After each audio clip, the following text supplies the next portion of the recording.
Assalamualaikum warahmatullahi wabarakatuh. Waalaikumsalam. Kepada yang terhormat Ibu Nita Aprilia Sari dan Ibu Besti Nurnafiani, peserta CGP atau calon guru penggerak angkatan 5, yang saya hormati Bapak Ibu Dewan Guru SLB Negeri Tambarjo. Puji syukur marilah kita haturkan kehadirat Allah Subhanahu wa taala karena atas lipat rahmat, taufik serta hidayahnya sehingga kita semua pada hari ini, hari Jumat tanggal 26 Agustus tahun 2022 bisa berkumpul bersama-sama di ruang SLB Negeri Tambarjo ini dalam keadaan sehat walafiat dalam rangka untuk mengikuti kegiatan yang ada di CGP Angkatan Kelima Calon Guru Penggerak, yaitu judulnya ini apa ini? Alai Informasi, ya, Alai Informasi Budaya Positif. Nah, sholawat serta salam marilah kita aturkan kehadirat junjungan kita Nabi besar Muhammad SAW. Bapak Ibu Dewan Guru yang saya hormati, saya selaku kepala sekolah merasa bangga. Bangga kenapa? Karena prestasi-prestasi yang sudah dimiliki oleh SLB Negeri Tambarjo. Jadi SLB atau sekolahan atau satuan pendidikan itu akan terbaca atau akan dikenal oleh masyarakat itu salah satu indikator adalah prestasi. Baik prestasi dari peserta didik maupun gurunya. Nah, dari prestasi peserta didik tahun ini kemarin kita sudah mendapatkan beberapa juara lomba FLS 2N dan O2SN di tingkat Kabupaten Bojonegoro. Dan selanjutnya adalah prestasi guru-guru kita, yaitu lolos dan sudah mengikuti serangkaian kegiatan di CGP atau calon guru penggerak. Ini merupakan suatu prestasi. Kenapa saya bilang prestasi? Ya karena ini adalah untuk jenjang karir, untuk meningkatkan kompetensi di masa yang akan datang. Apalagi sekarang ini banyak sekali perubahan-perubahan, ya, pendidikan ini menjadi ke arah yang lebih baik. Dan SLB Negeri Tambarjo ini ada 2 guru yang sudah masuk dan sudah melewati, dan ini sudah berjalan kurang lebih berapa bulan Pak? 2 bulan. Jadi kurang nanti ada beberapa bulan ke depan sudah lulus, dan salah satu harapan ke depan ini guru-guru yang sudah memiliki sertifikat calon guru penggerak itu nanti dapat diusulkan menjadi calon kepala sekolah. Nah, ini adalah satu poin, ya, di SLB Negeri Tambarjo. Bapak Ibu sekalian yang saya hormati, untuk selanjutnya nanti semua kegiatan ini akan diberikan materinya oleh Bu Nita Aprilia Sari selama kurang lebih 60 menit ke depan. Maka saya sebagai kepala sekolah dengan ini membuka acara kegiatan pada pagi hari ini dengan bacaan basmalah. Bismillahirrahmanirrahim. Yes. Untuk selanjutnya langsung kepada Bu Nita, monggo kami berikan. Silakan. Baik Bapak Ibu sekalian, Assalamualaikum warahmatullahi wabarakatuh. Waalaikumsalam warahmatullahi wabarakatuh. Yang terhormat Ibu Kepala Sekolah Ibu Fetra El Rahman, yang kami hormati Bapak Ibu Guru SLB Negeri Tambarjo. Alhamdulillah pada pagi hari ini kita dapat berkumpul dalam acara diseminasi budaya sekolah, budaya positif sekolah, di mana materi ini adalah materi yang saya dapat dari program guru penggerak. Puji syukur kehadirat Allah Subhanahu wa taala. Alhamdulillahirabbil alamin. Shalawat serta salam senantiasa kita curahkan kepada Nabi kita, Nabi Muhammad SAW, yang senantiasa kita nantikan syafaatnya di akhirat kelak. Baik Bapak Ibu sekalian, izinkan saya untuk menyampaikan materi budaya positif yang kami dapatkan dari program guru penggerak angkatan 5. Monggo Bu, slide-nya. Sebelumnya perkenalkan nama saya Nita Aprilia-Sari, adalah salah satu peserta atau calon dari guru penggerak angkatan 5 di Bojonegoro. Saya bersama Ibu Festi Nurnafiani di sini mendapatkan tugas Bapak Ibu guru. Jadi untuk menyampaikan apa yang kami dapat dari program guru penggerak tersebut, diantaranya yaitu ini budaya positif. Apa itu budaya positif? Jadi nanti bukan saya yang akan menggurui jenengan, tapi nanti kita belajar bersama-sama, sharing bersama. Karena saya yakin guru yang terbaik itu adalah guru yang sebenarnya melakukan pembelajaran setiap hari, bukan dari teori-teori seperti itu. Monggo dilanjutkan Bu. Sebelumnya Bu.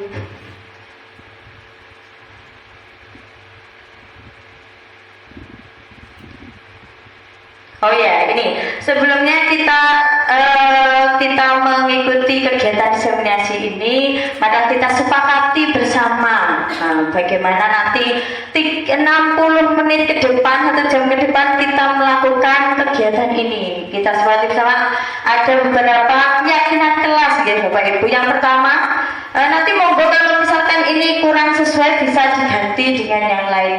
Yang pertama, mengikuti kegiatan sampai selesai. Terus pundi Bapak Ibu guru? Bersedia?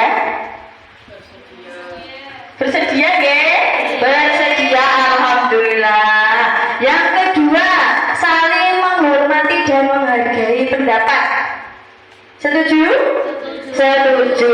Jadi nanti misalnya ada temannya yang berpendapat, teman-teman rekan guru berpendapat yang lain menghormati dan menghargai pendapat tersebut. Yang ketiga, jika ada keperluan urgent diizinkan, diperkenankan izin. Jadi kita nanti tidak tegang begini, nanti kita santai saja, santai mawon, sesuai dengan salam dari guru penggerak, salam dan bahagia. Jadi kita membuat acara ini nanti menyenangkan, tidak tegang. Siap ya Bapak Ibu? Siap. Lanjut Bu. Nah, sebelum kita mempelajari lebih jauh tentang budaya positif, apa itu budaya positif? Saya mengajak Bapak Ibu sekalian nanti untuk mengikuti kegiatan ini. Tolong Bu Tika dibagikan kertas ini. Sebelumnya nanti silahkan mencari pasangan dua-dua dulu. Satu pasangan diberi satu kertas ya Bu. Nanti sepakati monggo rundingan sinten kali sinten dua-dua. Bulina kali sinten Bu? Kali Bulisa. Pak Bapak kali sinten Pak? Bu Nirna Pak nggih. Pak, satu-satu mawon Bu. Satu pasangan satu kertas. Siapa yang bersedia? Nggih. Bu Sri kalian sinten? Sama Bu Dinda. Bu Festi sama Bu Widya. Bu Is ini sama Bu Tika atau Bu Nia? Satu saja, sudah dipegang semuanya, monggo diangkat yang sudah dapat diangkat kertasnya. Oke, terima kasih. Untuk langkah-langkah permainannya, kegiatannya hari ini yang memegang kertas ingat nggih? Bu Is, Bu Festi, Bu Sri, Bu Nilna sama Bu Lina. Nah, nanti monggo di situ dituliskan apa yang dianggap paling berharga di hidup ini ya. Apa mbok bojomu, mbok duitku, mbok kalungku, sertifikat tanahku, monggo ditulis di situ. Saya hitung sampai 5 sudah selesai nggih? Nggih. Hitungan kelima sudah selesai. Monggo ya. Mulai dari sekarang. 1, 2, dipikirkan yang matang-matang apa yang berharga, ayo. 3, ayo Bu. Apa berharga? Bu sini kau ditulis sampai. Bu aku itu tulis apa begini berharga. Ya satu saja yang berharga, gak usah kabeh Bu. Benda boleh, sesuatu boleh. Semuanya boleh, bebas. Yang berharga satu saja. bilang siap ya. Angkat tangannya kalau yang sudah siap. Oke, Bu Hesti sudah, Bu Sri sudah. Jangan ditunjukkan Bu kertasnya Bu. Nah, mau tombol ini ngerti ya berada di jumpo. Sudah? Kalau sudah, yang memegang tas silahkan letakkan di tangan satunya. Lalu digenggam yang erat. Digenggam sing erat Bu. Biar caranya gak sampai ucul ya. Gak sampai lepas tangannya sudah. Pasangannya yang tadi silahkan membujuk, merayu boleh, ngeroyok ya oleh, pokoknya piye caranya itu terbuka. Terus yang menggenggam silahkan memutuskan dibuka atau tidak. Monggo, saya beri waktu berapa menit ya? 3 menit ya. Mulai dari kalau sudah selesai nanti saya tanya satu-satu ya. Mulai dari sekarang, mulai monggo silahkan. Silahkan nanti silakan dibujuk bagaimana caranya yang menggenggam itu membuka. Iya loh, ya dibujuk oleh dipaksa ya oleh bisa request terserah caranya bagaimana nanti. Nih, monggo ya, ayo. Ya supaya bisa dibuka ya caranya bagaimana, tolong ya. Iya, kira-kira buka ora? Iya, tulis. Apa-apa, iya apa-apa. Bagaimana? Nggak mau buka. Penasaran kok. Kok itu Pak?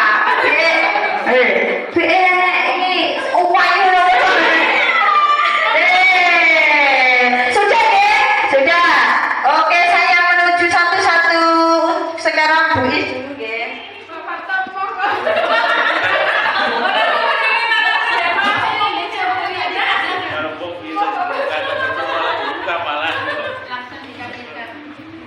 Terus pundi Bu Is? Sudah itu terdapat. Sudah tak bisa ambil. Tadi diapakan Bu kok bisa diambil itu? Tidak diapa-apakan Bu, saya cuma dimingi-mingi minum kok. Iya, harus dibuka. Ya, memang saya berikan. Karena ini, iya, kalau ini hari yang baik.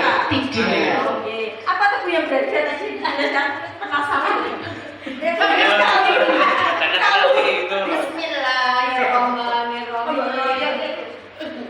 Akhlak yang baik. Iya, makanya saya berbagi. Oke, akhlak yang baik. Terima kasih Bu Is. Bu Tika, terima kasih. Yang kedua, Bu Dinda tadi yang menggenggam sinten nggih? Bu Sri. Terus sama Bu Sri dibuka atau tidak genggamannya? Sampai sekarang masih digenggam. Sudah dibagikan jenengan. Kira-kira Bu Sri kenapa kok dibagikan? Terima kasih. Saya berpasangan sama Bu Dinda. Kebetulan tadi yang menggenggam saya Bu ya. Saya kasihan karena kayaknya sama-sama perlunya. Sama-sama perlunya. Lagian kan kita itu harus gimana ya, punya etika baik gitu. Kasihan ada ibaratnya anak merengek-rengek meminta gitu loh. Iya. Iya, tadi merengek-rengek meminta seperti itu. Terima kasih. Oke, berarti Karena yang lawannya tadi temannya meminta dengan kasihan, belas kasihan. Karena yang melas, muka melas jadi Bu ini terenyuh, Bu Sri terenyuh. Wis kawan, wis tanggulnya esok. Apa Bu yang berharga tadi Bu Sri? kesehatan. Oh, kesehatan diperlukan untuk semua orang. Oke, tepuk tangan. Yang selanjutnya Bu Widya. Kasih. Pak, ini kan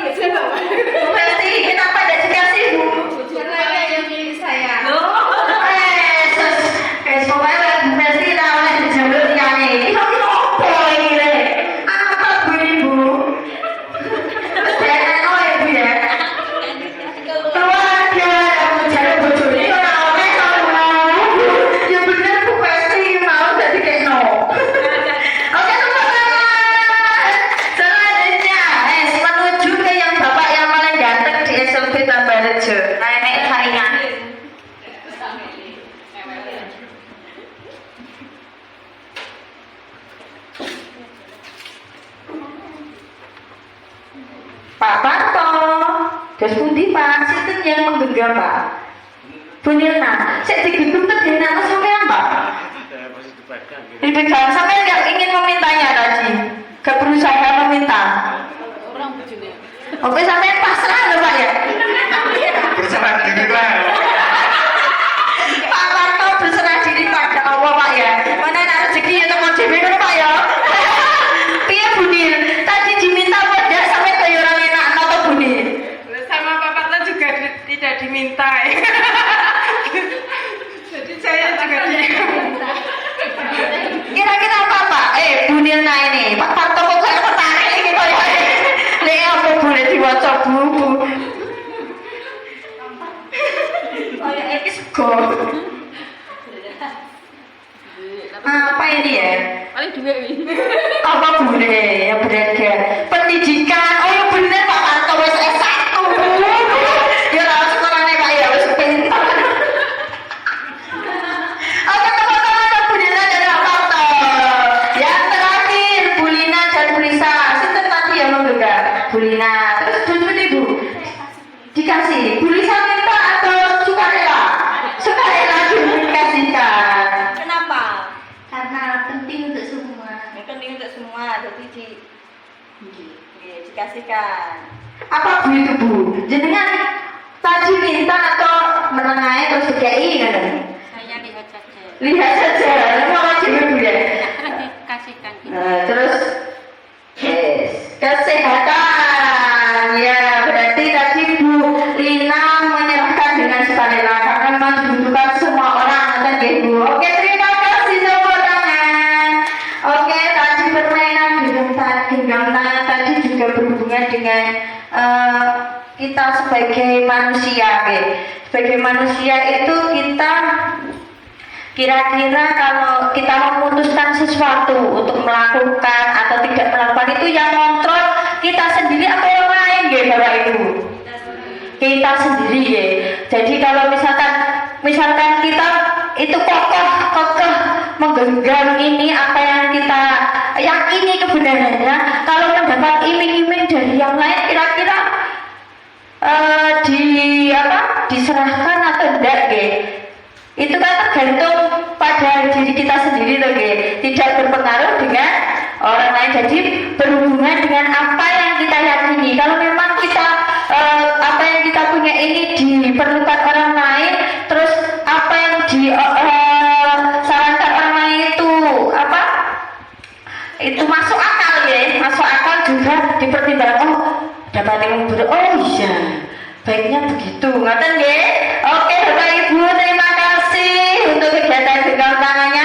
Kita lanjut Bu Tika, monggo. Nah, ini tadi berhubungan dengan teori kontrol, oke? Teori apa Bapak Ibu? Kontrol, ingat. Kontrol. Nah, ini adalah dari Dr. William Blaser, seorang psikiater dan sekaligus pendidik. Jadi beliau ini adalah psikiater. Okay? Ini ada beberapa ilusi. Ilusi yang pertama yaitu ilusi guru mengontrol murid. Guru mengontrol murid. Ini benar apa tidak benar? Guru mengontrol murid. Kira-kira betul apa tidak? Betul. Berarti semua yang dilakukan murid itu dikontrol oleh gurunya, betul? Tidak semua. Gimana ya Bu Isle? Piye Bu?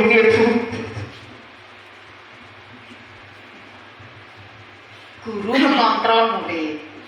Ya tidak semua kegiatan bisa dikontrol oleh guru Ibu.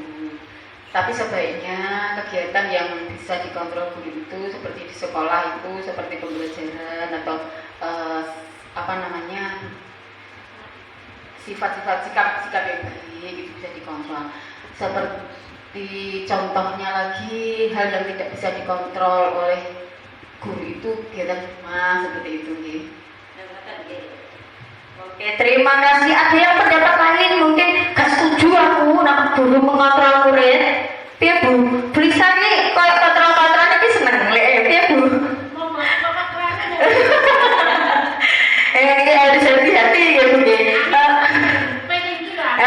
Lah ibu aku dhewe ndredeg Bu. Ini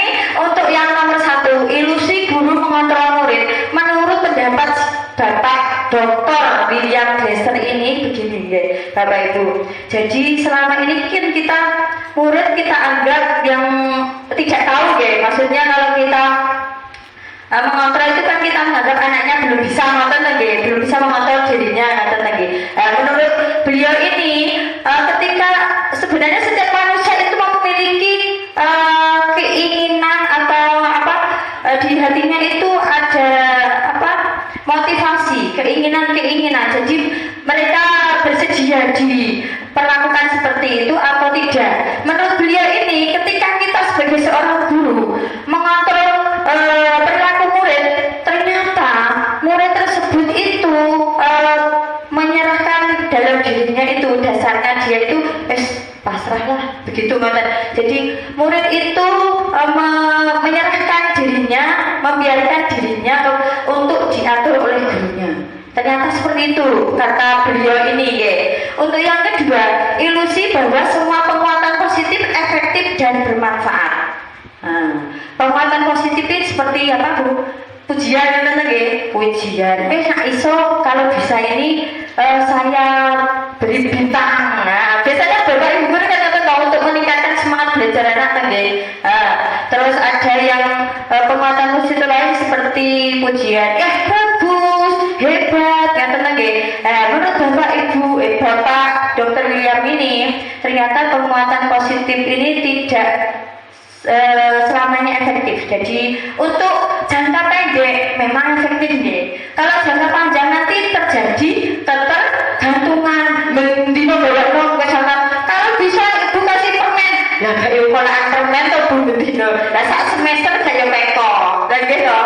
Dan terus ini kalau ada penguatan positif efektif, tidak selamanya efektif, jadi jangka pendek saja. Yang ketiga, ilusi bahwa kritik dan membuat orang merasa bersalah dapat menguatkan karakter. Misalkan gini, deh, kenapa kamu hari ini kok tidak pakai seragam sesuai harinya? Kenapa? Lupa, misalnya dia lupa. Kok ganten setiap hari kok lupa toh?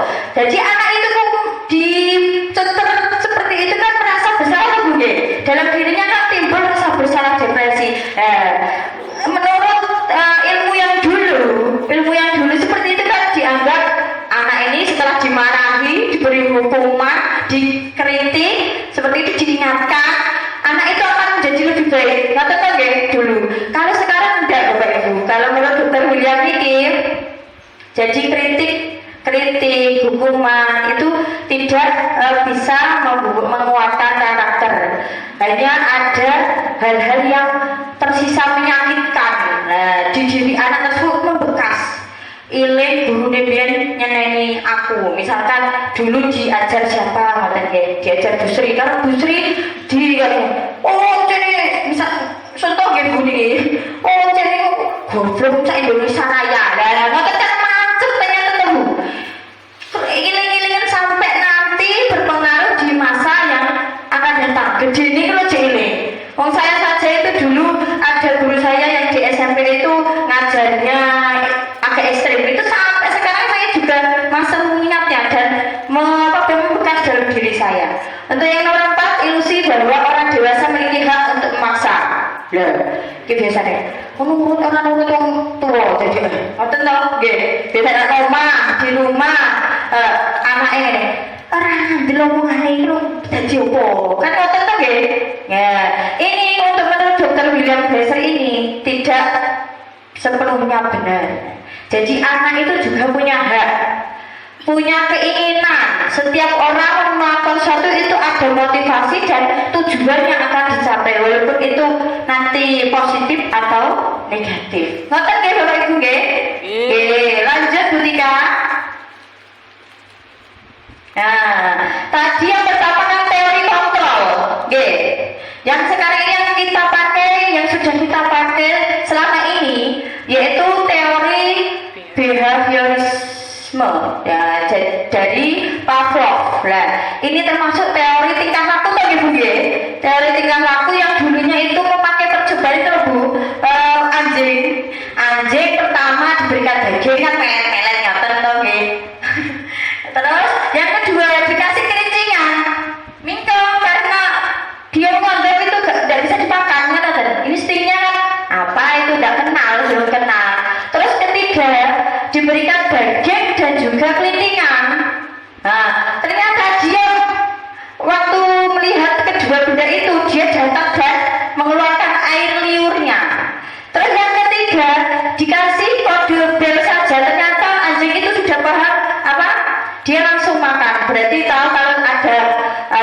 selesai itu waktunya makan.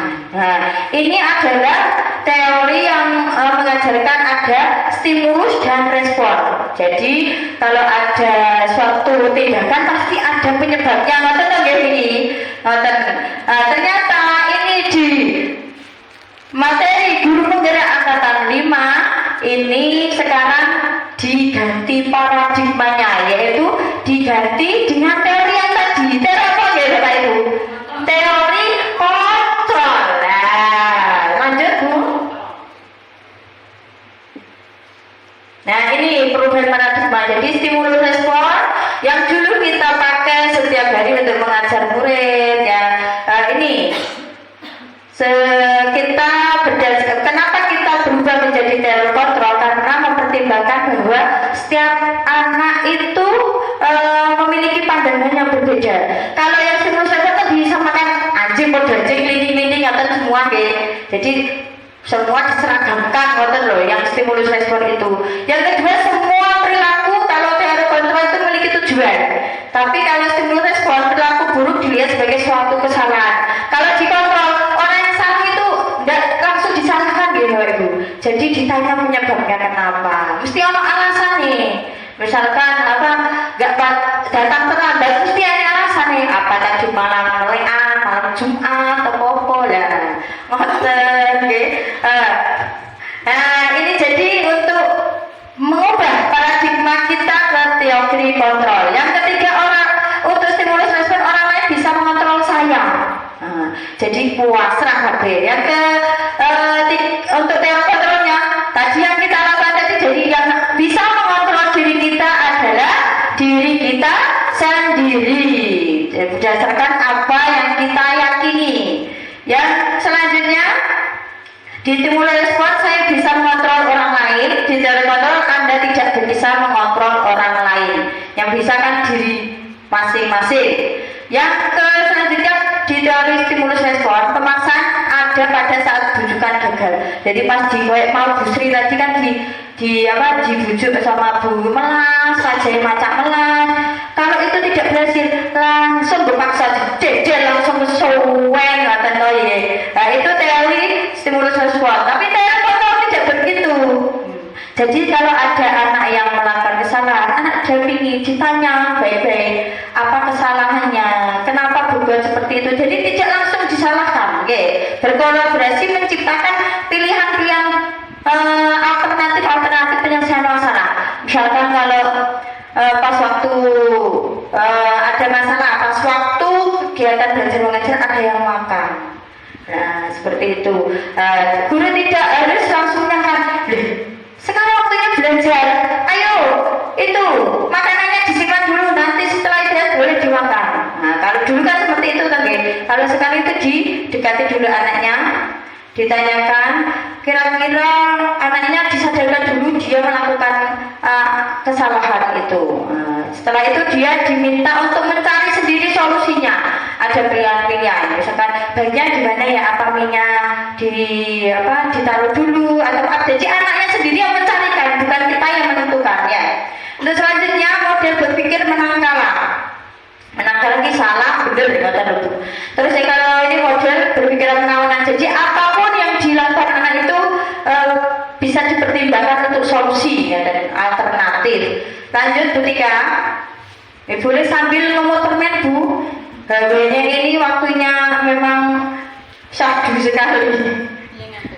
Nah, ini disiplin positif. Jadi untuk membentuk suatu budaya positif di sebuah sekolah, intinya ya ini gitu Bapak Ibu, disiplin positif.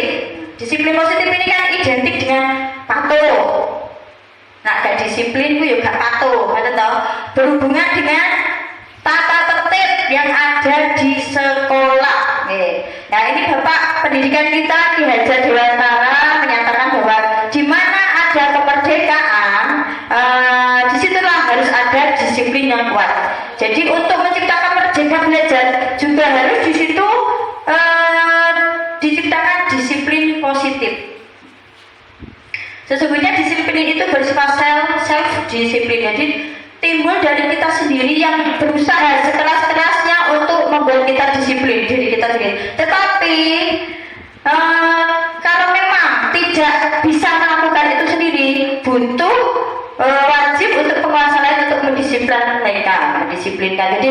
butuh pihak lain untuk mendisiplinkan. Monggo.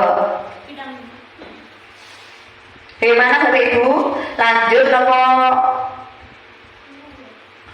nopo niku? Niki istirahat ya. Lanjut.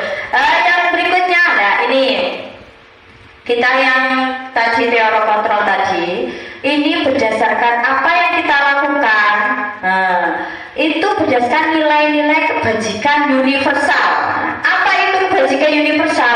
Kebajikan universal itu nilai-nilai sifat positif manusia yang merupakan tujuan mulia yang dicapai setiap individu. Nah, ini biasanya kalau sekolah untuk pelajar ini masuk pada profil pelajar Pancasila. Ada berapa dimensi ya Bapak Ibu? Ada 6. Kira-kira apa saja ada yang tahu? Dimensi profil pelajar Pancasila. Satu apa? Ibu Besti apa? Bertakwa kepada Tuhan Yang Maha Esa. Beriman dan bertakwa kepada Tuhan Yang Maha Esa. Satu saja. Beriman dan bertakwa kepada Tuhan Yang Maha Esa dan berakhlak mulia. Terus ada lagi yang kedua. Ayo siapa? Boleh Google monggo, tak apa-apa, tak antai ini Bu. Ayo, yang sudah tahu ngatung. Apa Pak? Saling menghormati sesama manusia. Apakah itu termasuk dalam profil pelajar Pancasila?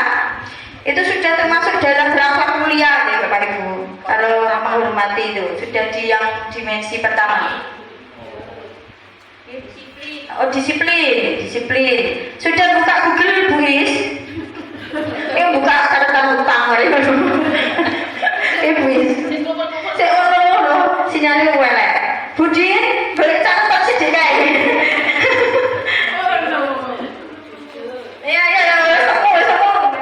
Berkebinekaan global. Benar. Berkebinekaan global. Ya ada lagi yang ketiga. Yuk boleh dicari. Oh ya. Coba Butika atau Bunia?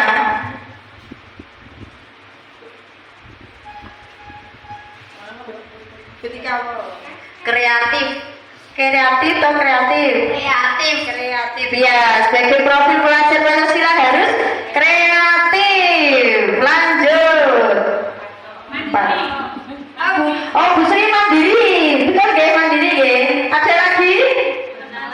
Gotong royong, terus? Bernalar kritis sih piye Bu? Ya harus Ya, bisa menyelesaikan masalah, pecah masalah tanpa masalah. Masalah tanpa masalah berarti gadean. Terus ada lagi? Sudah. Ada lagi enggak? Sudah 6. Berarti tadi apa yang pertama? Beriman dan bertakwa kepada Tuhan Yang Maha Esa dan berakhlak mulia. 2.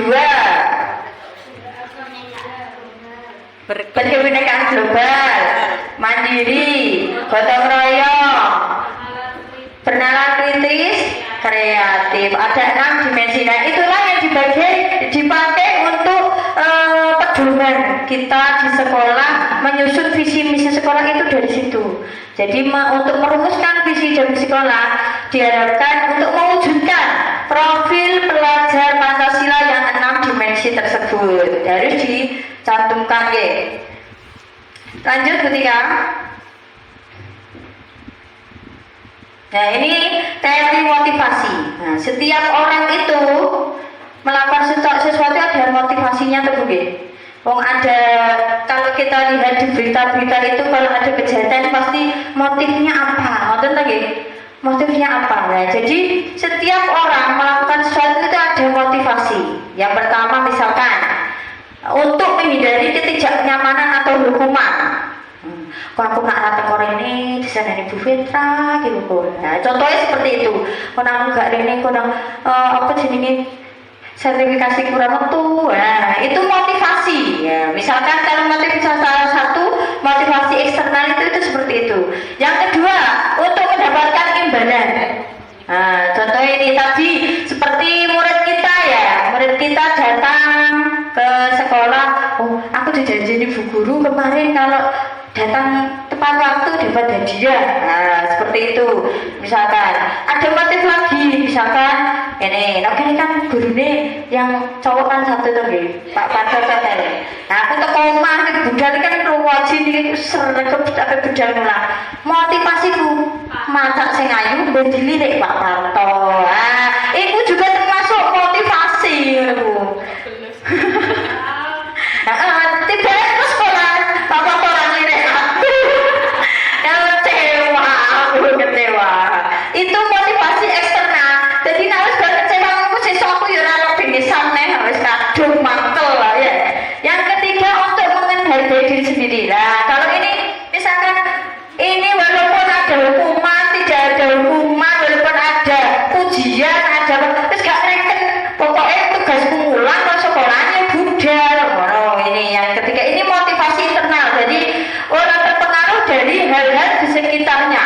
Ngerti ya? Lanjut. Nah, motivasi manakah sekarang kita analisis? Menurut Bapak Ibu, dari ketiga tadi ya ada hukuman, ada pujian penghargaan, terus intrinsik tadi dari diri, timbul dari dirinya sendiri. Manakah motivasi manakah yang paling sering yang mendasari perilaku murid-murid kita di sekolah? Ya gelem sinau, gelem apa itu motivasinya kira-kira apa? Apa? Intrinsik. Piye Bu kok intrinsik iki piye? Kemauan dari gelem murid dhewe. Udah deh. Ya gak mesti ono sing anaknya sendiri Bu. Soalnya seneng mbek gurune jalan. Atas kemauannya sendiri. Seharusnya seperti itu.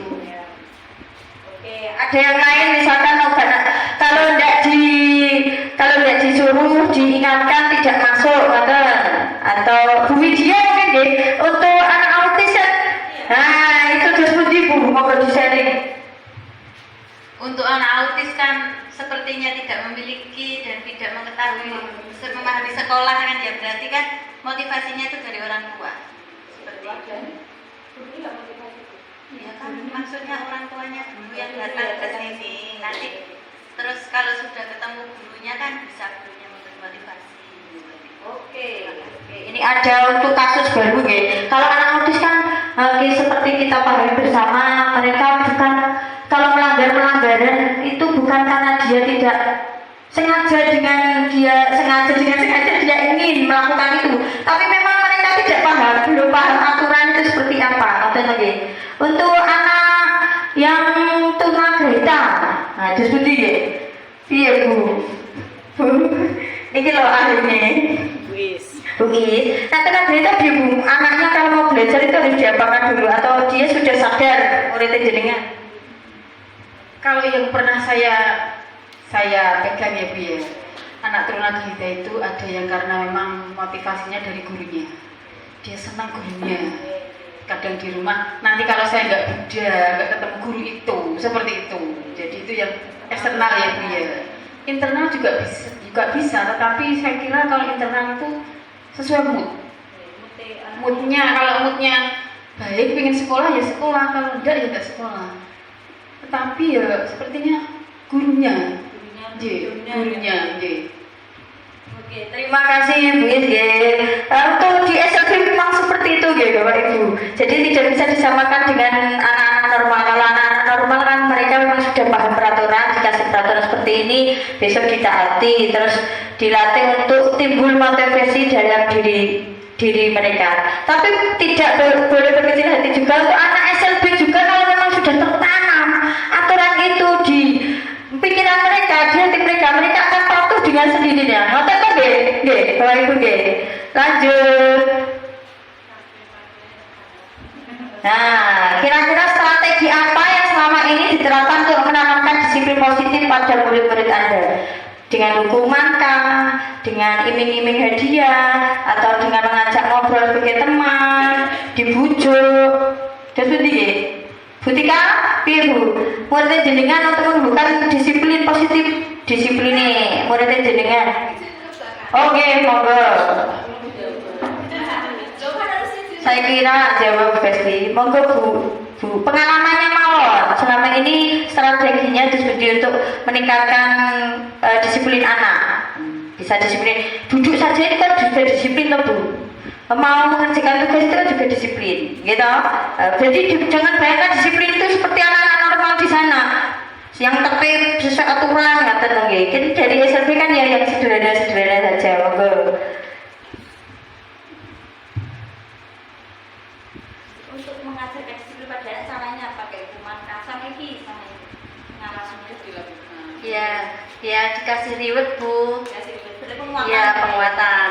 Ya nanti kayak seperti Rara ini kan masih usianya masih prasekolah ya. Jadinya kita kasih motivasinya disiplin, besok masuk lagi gitu. Bagus, pinter. Dengan pujian. Ya dengan pujian anaknya alhamdulillah semangat sekolah. Terima kasih Bu Tika. Mungkin ada bapak ibu yang lain. Pak Parto jelas ini. Pak Parto Bu. Dia Pak, boleh jenengan sih tetap Pak. Harto jadi Pak ya. Nah itu Harto kan seru banget itu kira-kira sampai motivasi apa tuh waktu penasaran Pak. Sampai kalau meningkatkan disiplin positif pada Mas Harto itu just budi strategi ini bisa di-share ke teman-teman. Untuk memberikan motivasi pada Harto, berikan motivasi biar aktif tiap hari masuk sekolah, biar dia itu mengerti seperti membaca, menulis dengan seperti begitu lagi. Dan dia kan anak tunagrahita, nah biar dia itu lancar untuk setiap harinya. Berarti diberikan gini Pak gambaran, nanti kalau kamu masuk terus rajin, nanti bisa lancar membacanya. Nanti tuh Pak oh berarti diberikan itu Bu motivasi untuk apa nanti kedepannya kira-kira apa yang dicapai anaknya. Nanti lagi diberikan arahan dari Pak Parto. Lanjut Bu.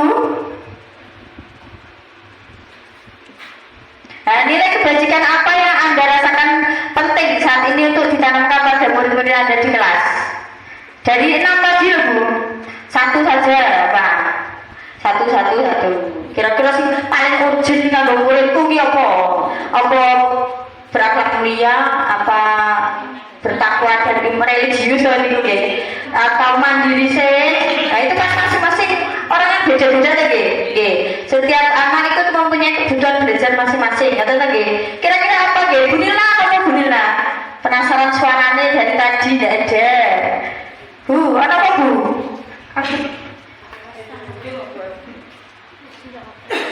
Nilainya apa Bu? Apa Bu nilai yang ingin ditanamkan pada murid jenengan yang urgent saat ini? Kalau menurut saya kreatif, karena Aska itu suka mewarna, menggunting dan menempel itu. Tingkatkan kreativitasnya. Sesuai dengan kemampuan dan bakat minat anaknya tuh potensinya. Bu Lisa, kira-kira apa Bu Lisa? Ini nilai yang 6 dimensi tadi loh Bu. Muridnya jenengan itu yang paling urgent saat ini kira-kira apa yang ingin ditumbuhkan? Boleh, iya. Kalau saya itu mandiri Bu. Kemandiriannya karena sedikit-sedikit bu gitu. Iya saya boboan. Jadi perlu kemandiriannya itu ditingkatkan. Terima kasih. Terima kasih. Oke, cukup Lanjut niki ke materi selanjutnya.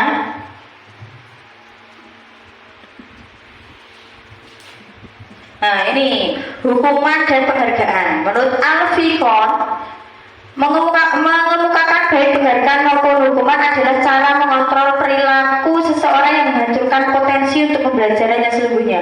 Jadi hukuman penghargaan itu bisa menghancurkan potensi anak karena dengan paksaan atau tekanan. Kadang seperti itu kalau cara-cara yang dulu. Yang pertama pengaruh jangka pendek dan jangka panjang. Nah ini seperti yang kita bahas tadi. Kalau penghargaan kan jangka pendek memang bagus Ibu anaknya kan termotivasi, tapi lama-kelamaan menjadi ketergantungan seperti itu. Dan yang kedua penghargaan menghukum. Jadi misalkan gini, Untuk dulu ada sistem ranking lagi. Kalau anak misalkan nilainya ini kata seidik Bu. Dari level satunya, yang satunya 80, yang satunya 79. A dan B lah.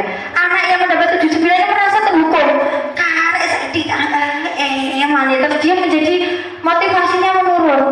Karena yang dapat penghargaan yang satunya, padahal kan cuma selisih sedikit. Nah, seperti itu. Yang selanjutnya penghargaan mengurangi ketepatan. Kadang kita memberikan reward, ada. Ada kira, saya kira aja. Lanjut penghargaan mengurangi ketepatan itu maksudnya seperti ini. Kalau misalkan tadi ada muridnya yang kalau bisa dikasih permen, nah ternyata gurunya bawa permen itu yang 10, dan muridnya ada 15, yang lain bisa pun tidak dapat, hanya ya bagus, kata, nah kan kecewa lagi tuh Bu. Jadi tidak tepat kata loh, tidak efektif. Nah ini juga berhubungan dengan yang nomor selanjutnya, penghargaan merusak hubungan. Nah ini bener. Lalu si sini diberikan selamat untuk Bu Nita sudah lolos Jamu Festi, sudah lolos menjadi calon guru penggerak. Ini contohnya ya. Liane aku rawan. Iso tak sliding ngono. Jadi musuh anak rasolan ngono wilayah. Mungkin menjadi apa? Tapi jauh lebih ya. Kok mau sliding. Kalau itu sliding kan ya. Betul kan ya? Nah, ini contoh ya, contoh.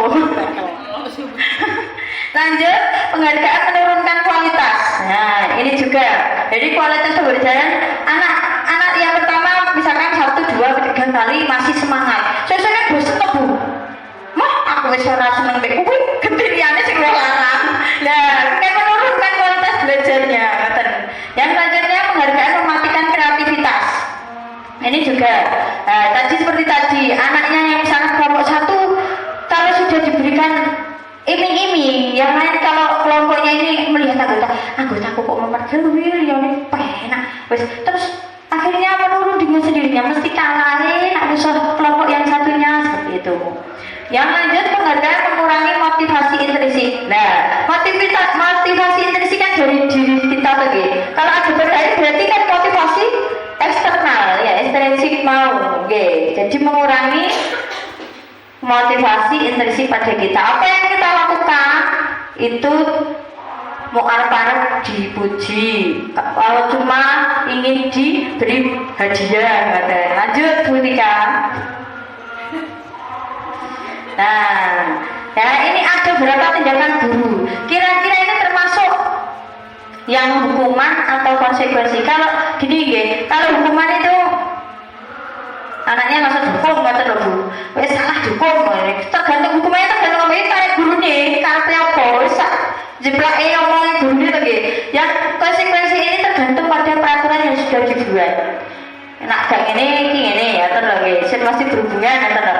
Nah yang pertama, ini kira-kira termasuk hukuman atau konsekuensi. Mencatat 100 kali di dalam buku kalimat saya tidak akan terlambat lagi karena terlambat ke sekolah. Konsekuen. Kira-kira Konsekuensi atau hukuman. Ayo. Hukuman. Apa nulis 100 itu ana peraturan? Nah, biasanya guru dhewe itu Bu, sing gawe. Berarti bunyinya ngono. Ya Bu.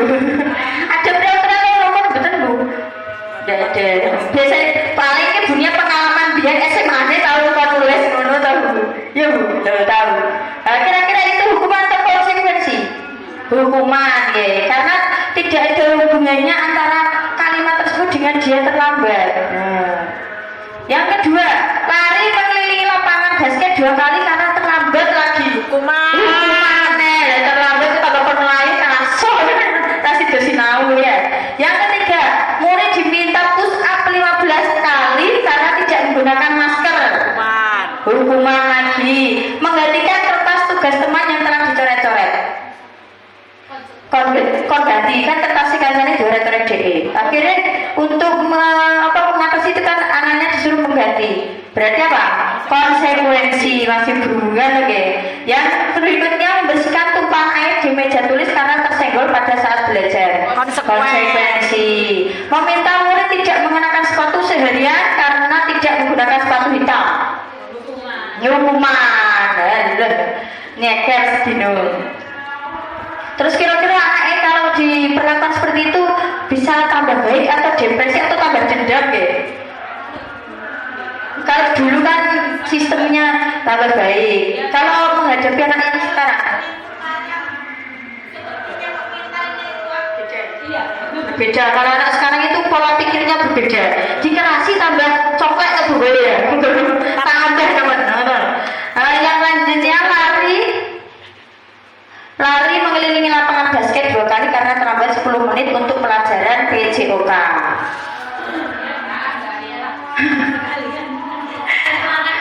Sekalian olahraga ini berarti apa? Hukuman atau konsekuensi? Konsekuensi karena masih berhubungan dengan olahraganya. Monggo lanjut. Nah ini perbedaannya. Dari kasus-kasus tadi kita bisa menyimpulkan perbedaan antara hukuman dan konsekuensi. Yang pertama, hukuman sesuatu yang menyakitkan yang terjadi.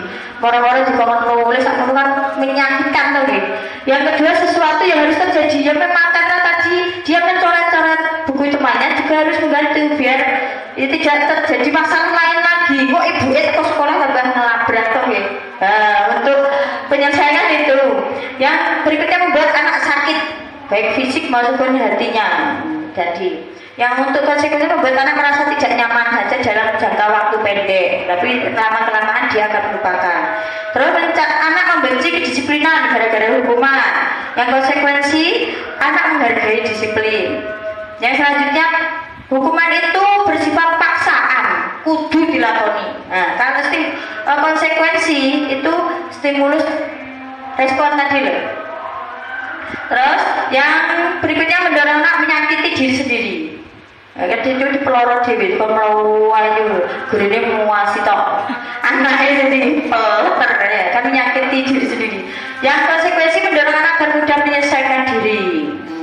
Kayak solusi tadi.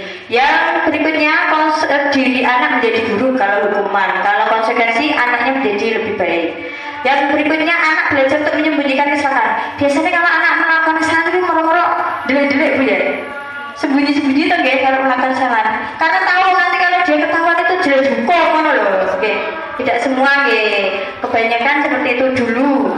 Dulu waktu saya di sekolah ngoten kalau ada berbuat kesalahan. Dulu kan ada guru saya bu matematika kita curhat deh. Guru matematika itu killernya masya Allah. Kalau tidak ada bawa perlengkapan sendiri itu langsung dijiwit sampai ciut dan suaranya ya, gosong. Nah, saya juga dan teman-teman saya pernah tidak membawa buku streaming waktu itu. Nah, jadi ini kalau ketahuan jelas sih. Nah, akhirnya saya netel bukunya teman saya terus tak lem tuh, terus tak lipat ini jadi rangka borowan, ini delik-delik. Karena saya takut karena nanti kalau ketahuan, tidak ada ampun langsung di sampai ketemu gitu, komanya kayak berenang seminggu ya. Lanjut.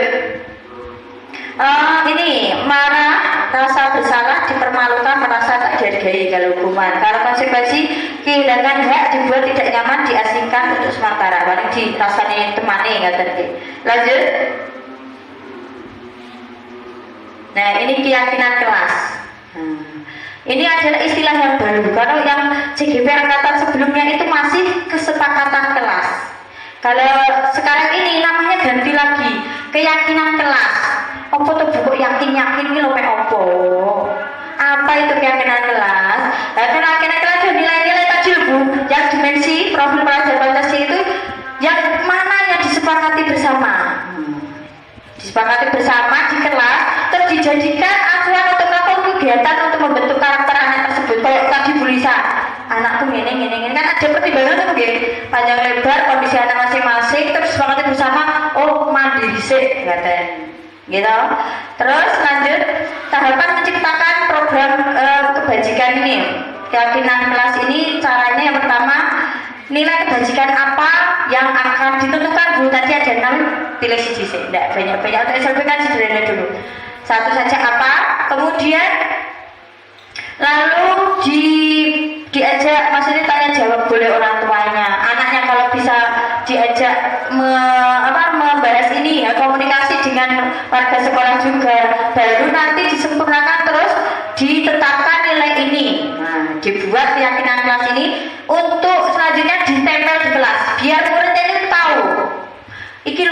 keyakinan kelas kita yang akan kita lakukan setiap hari yang kita sudah sepakati. Jadi wis sepakat kabeh. Jadi nek melanggar kan merasa bersalah sendiri, tidak harus dihukum. Nah, dilihatkan saja ini keyakinannya. Lanjut.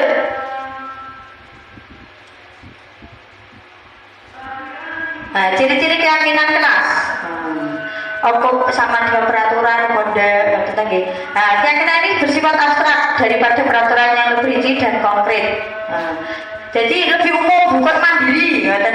Kalau mereka kan memakai seragam kan misalkan tanggung jawab, tapi kalau di peraturan ini kan memakai seragam sesuai hari kan panjang. Kali ini tanggung jawab mandiri, nggak yang umum global.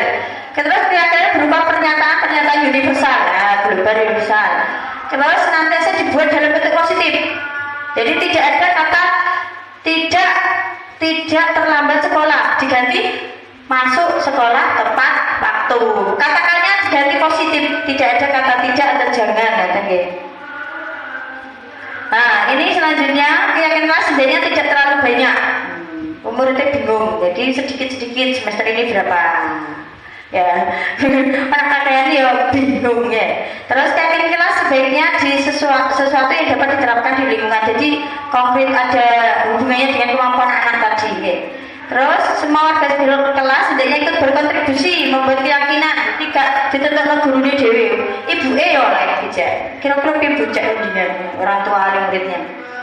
Terus bersedia meninjau kembali keyakinan kelas dari waktu ke waktu. Misalkan tadi Bu Lisa bocah menunggu mandiri ya, ternyata pas mandiri bocah ya, diganti gak apa-apa. Jadi dari waktu-waktu itu bisa pergantian katanya. Utama di sekolah itu lihat pendapat dalam kelompok tadi. Nanti ada kegiatan tadi yang bukan dengan orang tua dan teman rekan guru boleh dengan muridnya juga. Terus sempurnakan butir-butir tadi didesain yang bagus, dibuat di misalnya ya kertas manila boleh terserah kreativitas guru masing-masing, dipajang di ruang kelas. Monggo Bu, lanjut. Nah, ini contoh keyakinan kelas. Misalkan saja Bu gini. Ini yang sederhana untuk anak level C ini. Lanjut Bu. Nah, setiap kita melakukan perilaku, tindakan atau apa-apa itu tadi selain ada motivasi dalam diri kita juga ada yang berdasarkan kebutuhan dasar manusia. Jadi yang pertama ada kasih sayang. Kadang-kadang kita melihat murid kita ya, kalau kita ajar ngelamun, cuek, acuh, ternyata telah diselidiki dia pengen diperhatikan tuh ya. Ada di rumah mungkin dia tidak diperhatikan ayah ibu pada sibuk kerja atau apa seperti itu. Jadi ada tujuannya. Dia melakukan seperti itu pasti ada tujuannya. Ya, ini kebutuhan dasar manusia. Yang kedua yaitu penguasaan. Misalkan dia belum bisa membaca, waktu disuruh ke depan itu dia pasti berkelit. Kan gak iso, karena tidak bisa. Nah, kita sebagai guru juga harus tahu, berarti dia itu caranya tidak harus langsung disuruh ke depan dulu. Mungkin dia malu atau apa, dicari penguasaan dia dikuasakan dulu, didampingi dulu, dan baru terus didampingi ke depan, tidak langsung. Yang ketiga kesenangan. Kira-kira dia senang apa? Dia melakukan apa? Melakukan kegiatan misalkan di kelas dia suka main HP, kita juga tidak harus menghukum dia secara langsung, harus ditanya dulu, oh memang dia sukanya HP, diberikan alternatif, kira-kira main HP-nya nanti bagusnya di waktu apa, dialihkan yang lain, disuruh mikir sendiri. Yang ketiga, keempat kebebasan. Kira-kira ketika kita mengajar di kelas, ada murid diulang muser ya, gak betah logo. Dia ingin bebas soalnya Bu, bebas. Guru dia waktu itu baca yang ya, cuma dulu ngulang di kayak ini. Nah sekarang ini juga ada kebutuhan bapak ibu ingin bebas dari saya itu mungkin ada. Saya merasakan bapak ibu dari tadi ngomong gitu, pulang perasaan.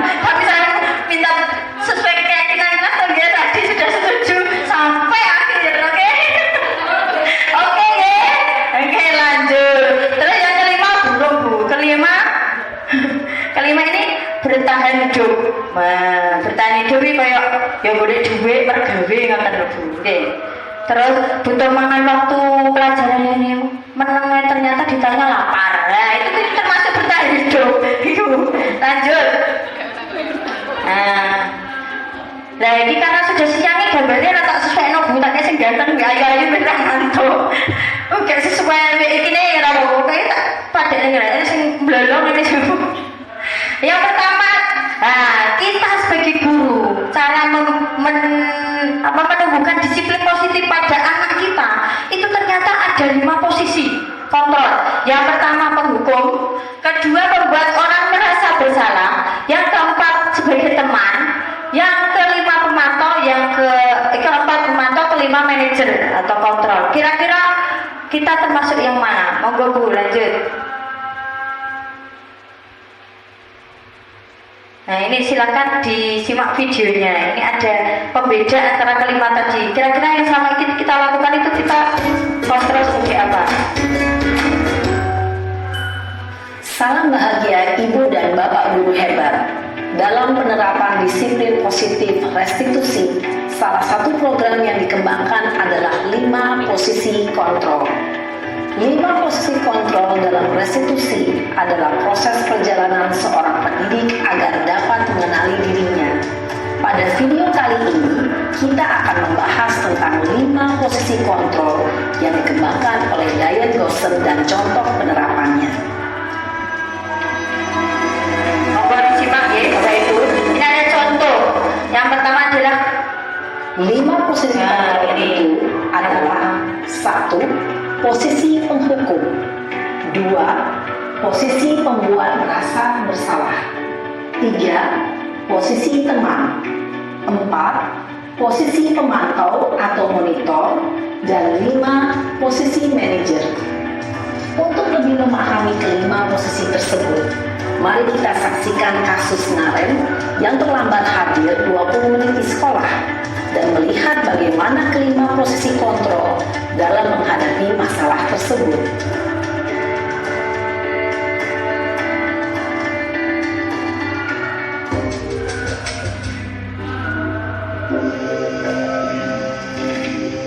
ini gurunya. Kira-kira ini posisi apa? Naren, Boleh. Kaget. sini kamu. Selamat pagi Bu. Selalu terlambat. Kamu deh, pasti terlambat. Maaf Bu, saya Apa? Apa coba? Alasan kamu apa lagi? Kapan sih kamu tidak terlambat? Malas sekali ya kamu jadi anak. saya Dasar pemalas. Gak kapok-kapok sih kamu. Sudah berapa kali terlambat? Sana, kamu keliling lapangan basket 2 kali. kenapa saya harus keliling lapangan basket Bu? Kenapa? Kamu melawan ibu. Berani-beraninya jawab. Sudah terlambat, masih berani jawab pula. Sekarang, keliling lapangan basket 5 kali sekalian. Biar kapok. Cepat. Pergi sana ke lapangan basket. Posisi penghukum biasanya berbicara dengan nada tinggi, menghardik, menunjuk-nunjuk, menyakiti, dan menyindir. Hukuman bisa berupa fisik maupun psikis. Ibu dan Bapak guru hebat, dampak yang terjadi pada murid ketika guru berada pada posisi penghukum adalah murid cenderung akan memberontak, bahkan menyimpan dendam.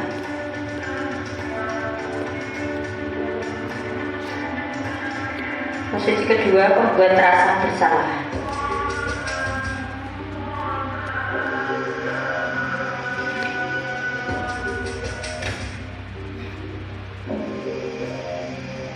Naren,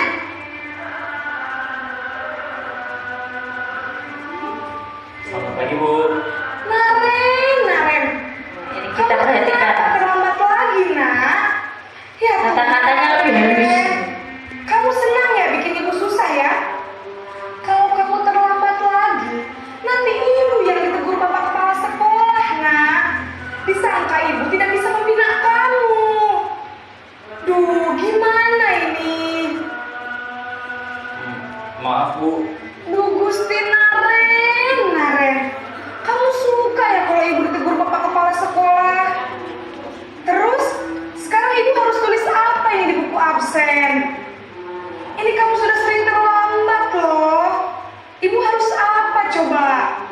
Maaf Bu, maaf sekali.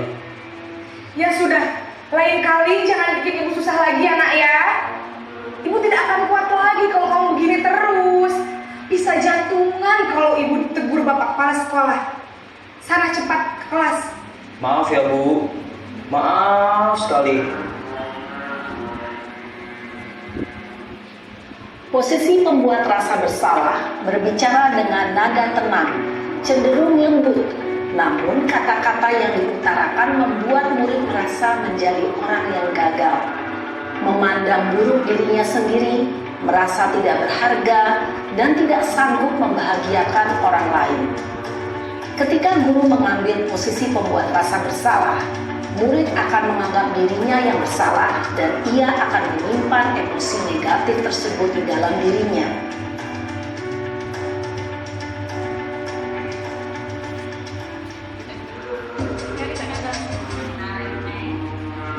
Naren lagi. Kira-kira kalau sebagai teman gimana? Naren!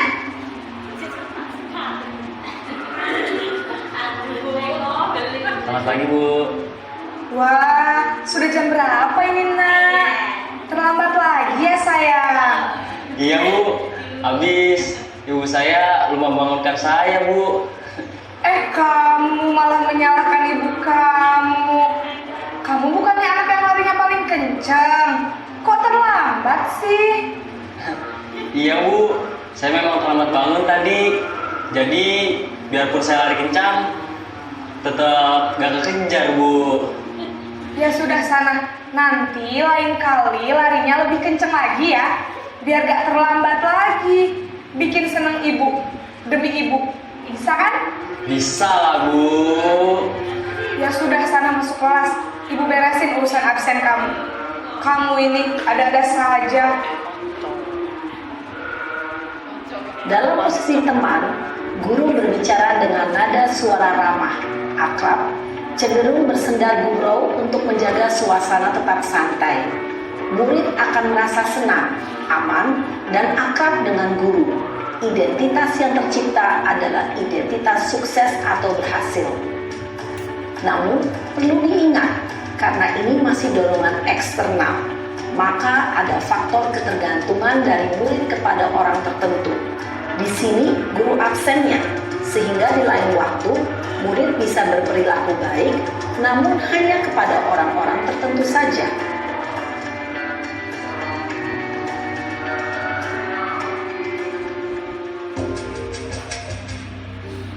Naren.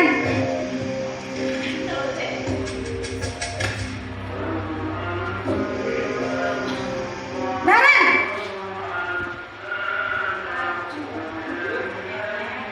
Selamat pagi Bu. Naren, apa peraturan sekolah kita tentang jam berapa kita harus masuk sekolah, nak? Kita harus di sekolah jam 7 Bu. Iya betul, sekarang sudah jam 7.20. Naren sudah tahu konsekuensinya jika terlambat hadir. Paham Bu. Saya harus tinggal kelas pas jam istirahat selama 20 menit. Iya benar, konsekuensinya demikian. Jadi nanti jam 9.30 pas istirahat, kamu harus tinggal di kelas, kerjakan tugas tambahan untuk ketertinggalan kamu, ya? Baik Bu. Posisi pemantau mengandalkan penghitungan atau data untuk mengontrol murid. Guru mengarahkan murid berdasarkan peraturan dan konsekuensi. Seorang pemantau menunjukkan bahasa tubuh dan ekspresi wajah yang datar dan cenderung formal.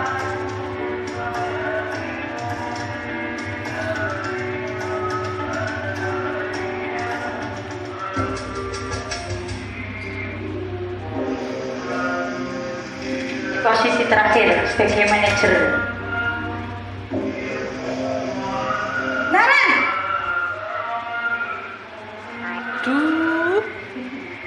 Selamat pagi Bu. Selamat pagi, Naren.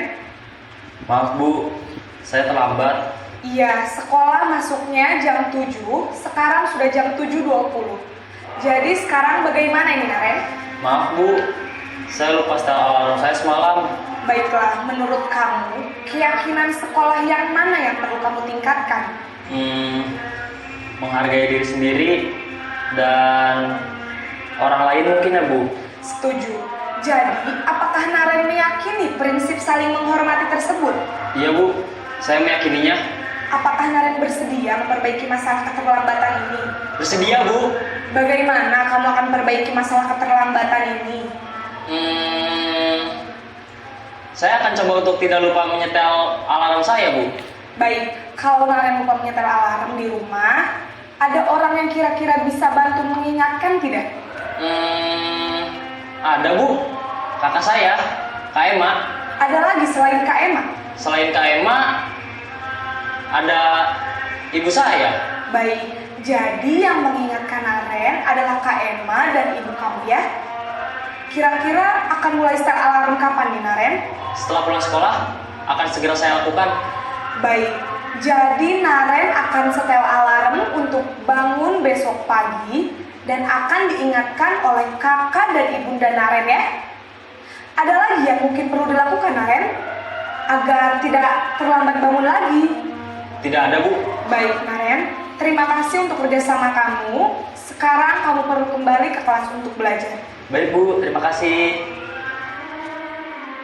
Posisi manajer adalah posisi kontrol yang disarankan untuk membimbing murid memiliki sikap disiplin yang positif, yaitu murid yang mandiri, bertanggung jawab, dan dapat memecahkan masalah. Tujuan dari posisi ini adalah agar murid dapat berefleksi atas tindakannya. Guru akan dengan tulus memberikan pertanyaan-pertanyaan bermakna, sehingga membuat murid dapat belajar dari kesalahannya dan mencari sebuah solusi untuk menyelesaikannya. Ibu dan Bapak guru hebat, setelah mengamati adegan kelima posisi kontrol tadi, kira-kira posisi mana yang paling ideal? Posisi mana yang dapat menunjang motivasi intrinsik murid? Ya, tentu posisi manajer. Posisi ini memang posisi ideal yang ingin dituju setiap pendidik. Pada posisi inilah, guru dapat menerapkan disiplin positif yang berpihak pada murid, yang memerdekakan murid. Perjalanan seorang pendidik tentunya tidak mudah untuk sampai pada posisi seorang manajer. Namun, tujuan kita pasti, yaitu menciptakan murid-murid yang mandiri, merdeka, dan bertanggung jawab. Semoga penggambaran 5 posisi kontrol yang telah diperlihatkan ini dapat menjadi ajang refleksi bagi kita semua, agar dapat terus mengasah dan menerapkan disiplin positif yang memerdekakan murid. Mari terus berlatih dan bersemangat. Selamat menerapkan. Salam dan bahagia Ibu dan Bapak guru hebat. Oke, ketika gue lanjut ketika slide selanjutnya. Tadi kan sudah disimak bersama-sama ya video 5 kontrol, posisi kontrol. Kira-kira selama ini yang kita lakukan posisi seperti itu. Kalau manajer sudah apa tidak? Sudah apa belum? Kalau yang manajer itu kan anaknya yang terlambat tadi kan tidak langsung dimarahi toh, ditanya terus diminta diarahkan untuk mencari solusi dari keterlambatan biar besok tidak terulang lagi. Begitu. Kalau yang pertama kan langsung dukung lagi. Kedua itu tadi merasa bersalah adanya gak sama aku toplele. Sesuknya hajuk ngono yo, nanti saya ditegur bapak kepala sekolah, ibu kepala sekolah, adanya seperti itu. Kalau teman tadi kan GS, tenang guys, besok dengan lagi ya, please, ngoten ya tadi. Terus yang terus ada pemantau itu aturannya ini ya posisinya ini, ngoten. Yang kelima tadi, kira-kira yang mana yang kita lakukan deh, yang sering kita lakukan selama ini. Nah aku kok posisi tenang ya. Kalau saya, ikut koyok kontrol nih. Ya Bu, sampai posisi apa Bu? Saya pernah melakukan yang Manajer kontrol. itu kaitannya dengan anak saya yang terlambat ya. Itu saya juga langsung koordinasi sama orang tuanya. Tetapi ternyata ya terlambat terus. Jawabannya apa kalau kita lupa cikgu? lupa cikgu, seperti itu. Besok saya ulangi lagi, saya hubungi orang tuanya lagi. Ya jawabannya lupa cikgu, seperti itu. Jadi belum berhasil. Yang kelima. Tetap semangat mencoba ya pokoknya ya. Untuk anak berkelas itu juga memang harus berulang-ulang, tidak langsung jadi ya. Jadi harus sabar dan menerapkannya berulang-ulang. Mungkin ada yang lain lagi posisi merasa bersalah, apa ada yang pernah anaknya disalah-salahkan? Tahu Papa saja sedih. Posisi mana Pak? Sama. Oh Pak Marto juga sudah menerapkan posisi manajer kontrol. Jos tenang. Kalau niki Bu Lina posisi apa Bu? Teman sama seperti saya ya. Bu Widya posisi apa Bu? Yang penghukum ya. Karena anaknya disudi kok penghukum itu.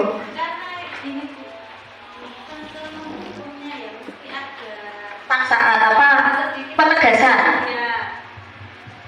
Kalau saya itu posisi yang nomor 1, posisi penghukum, karena memang autis itu memang kan butuh ketegasan. Tidak bisa kalau autis itu kan tidak bisa ya, jadi harus tegas dengan sedikit keras.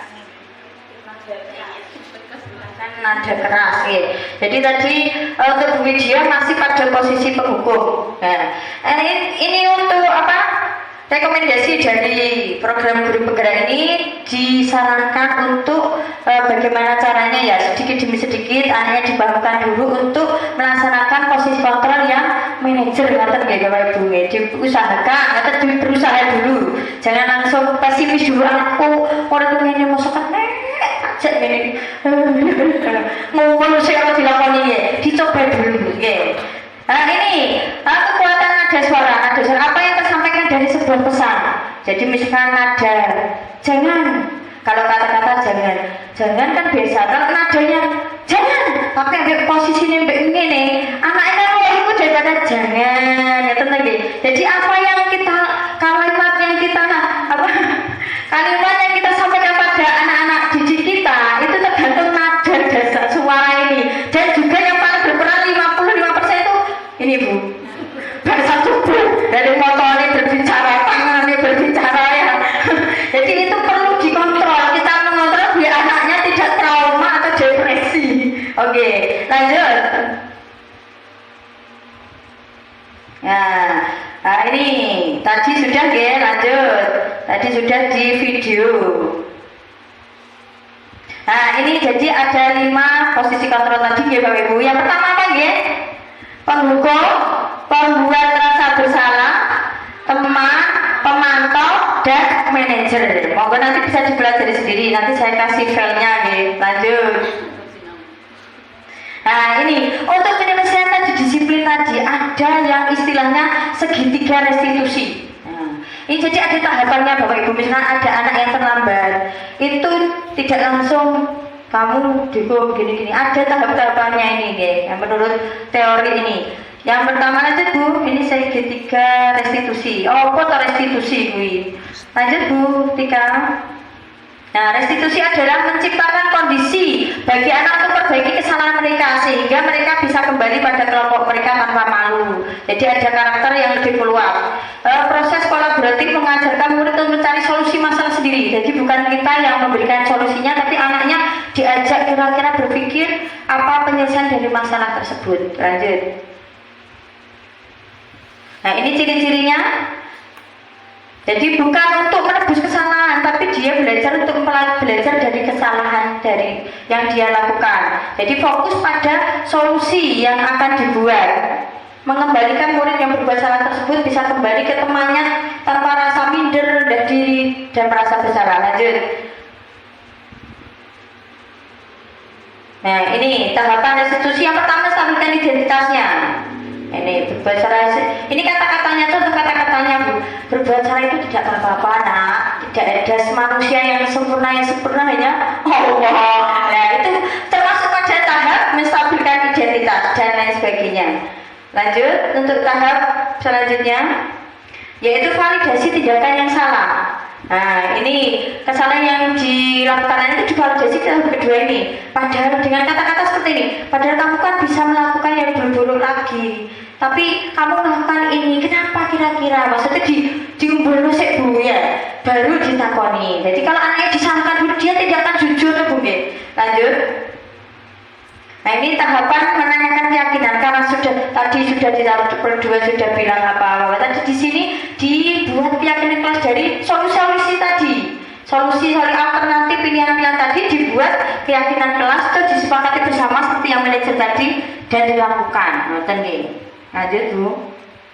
Nah ini beda antara hukuman, konsekuensi dan restitusi. Jadi kalau restitusi ini lebih disempurnakan lagi daripada konsekuensi. Lanjut ketiga.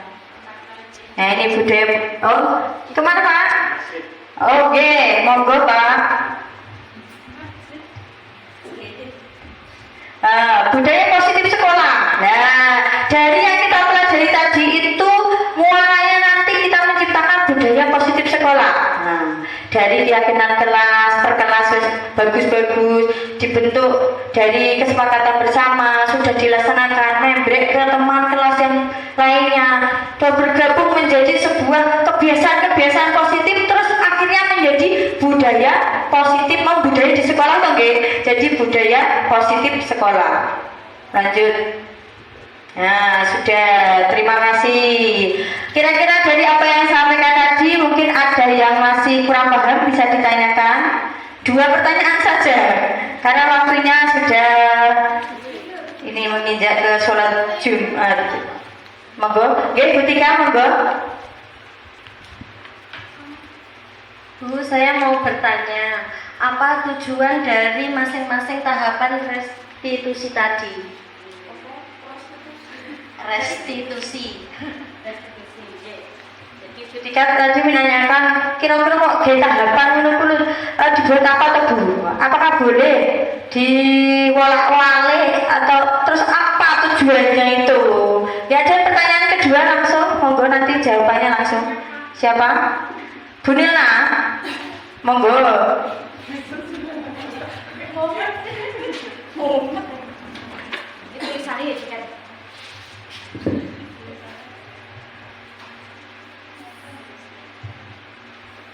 Ya, saya mau bertanya tentang materi yang sudah disampaikan tadi. Mengapa harus keyakinan kelas, tidak memakai peraturannya saja? Terima kasih.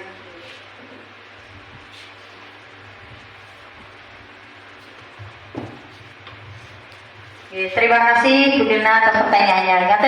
Yang pertama tentang apa tujuan dari setiap tahap tadi, ada 3 tahap. Yang pertama yaitu menstabilkan identitas. Kira-kira tujuannya apa? Nah, kira-kira anak yang salah tadi identitasnya kan misalnya dirinya kan merasa bersalah tentu. Jadi kita stabilkan dulu, tujuannya untuk membangun jiwa mereka, kesadaran mereka untuk dia terbuka pada kita, mau dulu bercerita kepada kita. Tujuannya untuk menumbuhkan kesadaran pada anak untuk bercerita, terbuka dulu pada kita, sehingga identitasnya tadi yang merasa bersalah tadi lama-kelamaan dia, oh tadi aku tidak salah teman, iso diperbaiki, masih bisa diperbaiki, bukan fatal. Yang kedua tentang validasi tindakan yang salah. Nah, di sini anak tujuannya adalah anak ditumbuhkan kesadaran apa yang dilakukan itu memang salah. Tapi dia sadar sendiri. Kita tidak perlu menunjukkan kamu salah, tapi dia merasa sendiri salah. Terus dia berusaha, ada keinginan untuk memperbaikinya. Seperti itu. Yang ketiga yaitu membangun keyakinan dari kesalahan yang dia perbuat tadi. Di tahap ketiga kita memotivasi anaknya untuk menumbuhkan untuk mencari solusi sendiri dan ingin menjadi apa toh nanti setelah ini, menjadi lebih baik seperti apa, bagaimana solusinya, pilihannya, alternatifnya dia buat sendiri. Ngerti nggih, ketika untuk yang kedua pertanyaan dari Bu Nilna tentang mengapa kok pakai keyakinan kelas, itu kan masih awal Bu, istilah apa itu? Dulu kan peraturan tata tertib, ini untuk program guru penggerak ini keyakinan kelas. Maaf, ada dulu ya.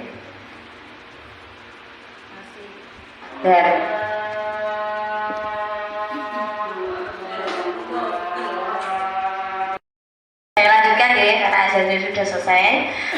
Baik untuk Bu Nirna, kenapa kok tidak pakai peraturan saja? Kan sudah ada. Kenapa kok repot-repot buat keyakinan kelas lagi seperti itu? Begini ya Bapak Ibu, untuk peraturan kira-kira di sekolah itu yang membuat semua kelas membuat sendiri-sendiri atau jadi satu? Jadi sekolah satu tuh ya, dari sekolah Pak. Nah kira-kira yang buat siapa Ibu dulu? Apa semuanya diajak berembuk untuk membuat peraturan? Melok apa buka dulu? Tidak. Nah, itu biasanya kalau biasanya caranya tuh biasanya wes tak gawe wes sok karek aku. Nah, gitu ya. Nah, dari situlah maka timbul istilah keyakinan kelas. Keyakinan kelas ini semua pihak elemen sekolah dilibatkan. Dari mulai lingkup kecil kelas 1, kelas 2 itu bergabung menjadi keyakinan kelas. Nah, nanti keyakinan kelas itu nanti akan membentuk suatu kebiasaan yang positif kecil-kecil bergabung menjadi banyak, akhirnya menjadi budaya positif sekolah. Nah, inilah akar dari budaya positif sekolah itu yang keyakinan kelas ini. Pertama yang dilakukan adalah membuat keyakinan kelas dulu. Nanti kira-kira Bapak Ibu setelah kegiatan ini kira-kira mau mencoba enggak untuk membuat keyakinan di kelas masing-masing?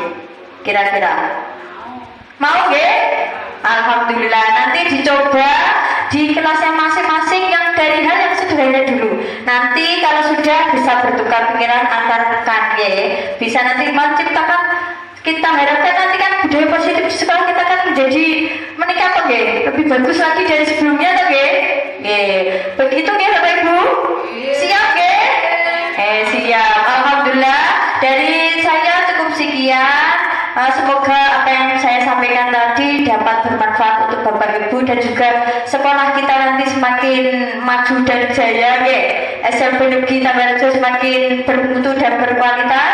Dari saya sekian. Wassalamualaikum warahmatullahi wabarakatuh. Saya kembalikan kepada Bapak Ibu Kepala Sekolah.